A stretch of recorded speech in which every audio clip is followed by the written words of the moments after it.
Hello candidates, I am going to dictate you a passage from Kailash Chandra magazine. So please get ready for the dictation. The dictation will start after 15 seconds.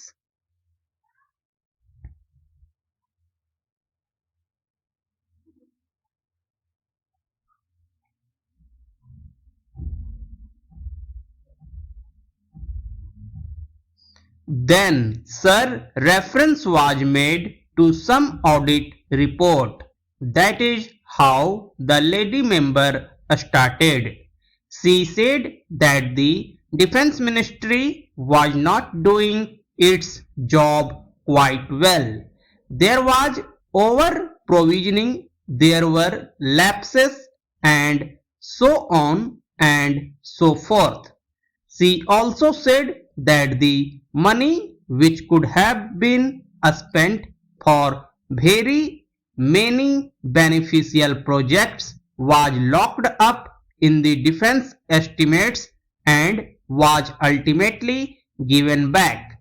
Now, as a matter of curiosity, I think the House ought to know that these comments were made mostly on the audit report which dealt with the accounts of 2003-4, namely 2 years back, and which dealt with many cases which arose in the year 2000, 2001 and 2002 when conditions were not normal.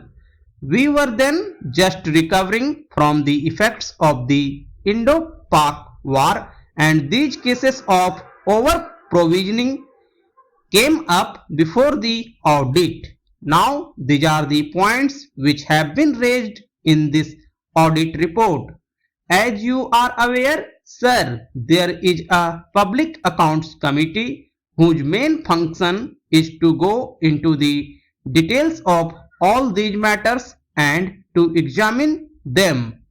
I am told that the Public Accounts Committee is at present engaged in the task of going into all these questions and taking steps to see whether the comments made by the Auditor General are satisfied or not, and whether there is a sufficient explanation forthcoming or not.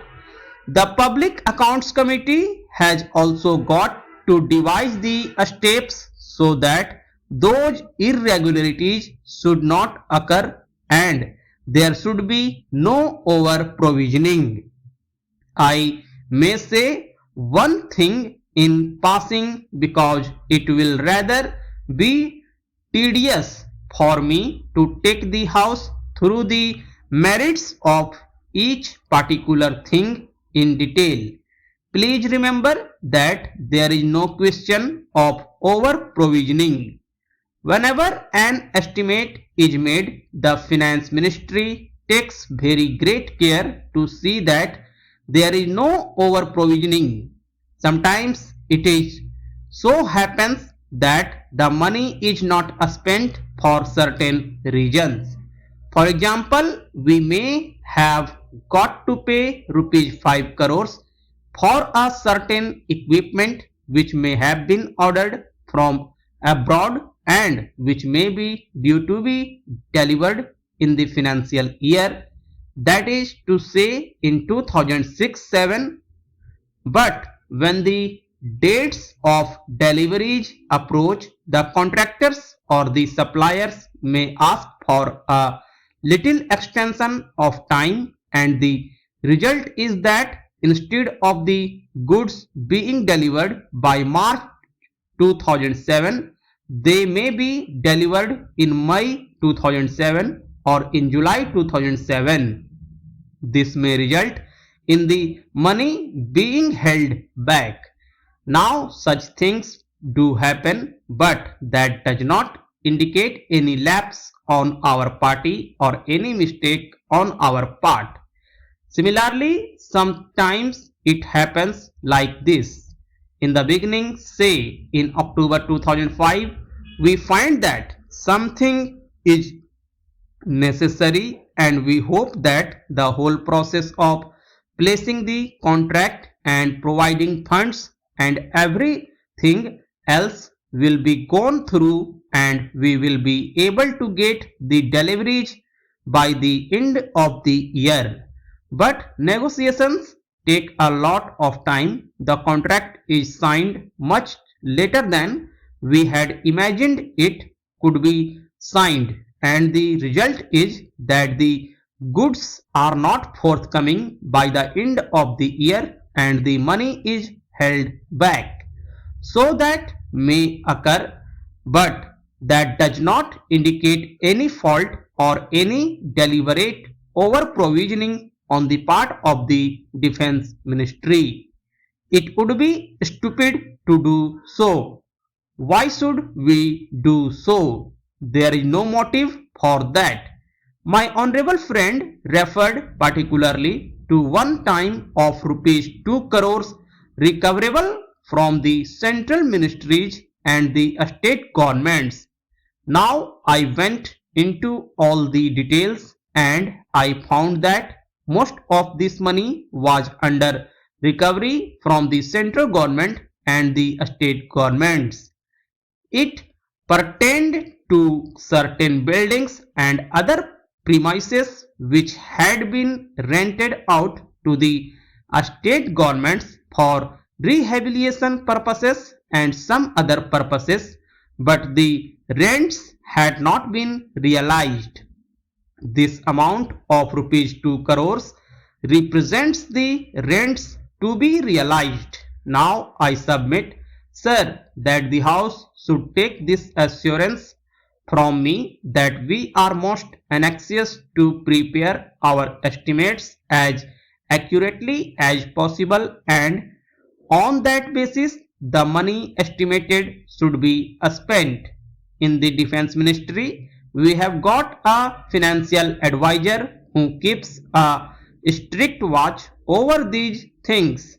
My honorable friend said that we were spending 50%. As a matter of exactitude, that is not quite correct. I think if you only take the revenues, then it may be about 40 to 41%. But that makes no difference because if any necessity arises, I am sure that Parliament would provide all the necessary funds. So it is not 50%, it is sustainability much less than that. Then there was some reference made about the structure and there was some comment. What about the establishment of an army council? Now this is really a reference to the structure which exists in the United Kingdom. I am not saying anything about the official structure there. Probably it is very good, but so far as we in India are concerned, we went into this matter and we came to the conclusion that our existing structure performed really the same functions. As you are aware, sir, for the purpose of deciding high policy matters, we have got the Defense Committee of the Cabinet presided over by the Prime Minister. It is not confined to the cabinet ministers or a few of them, but the heads of the three services, namely the Chief of the Army Staff, the Chief of the Air Staff, and all other senior officers.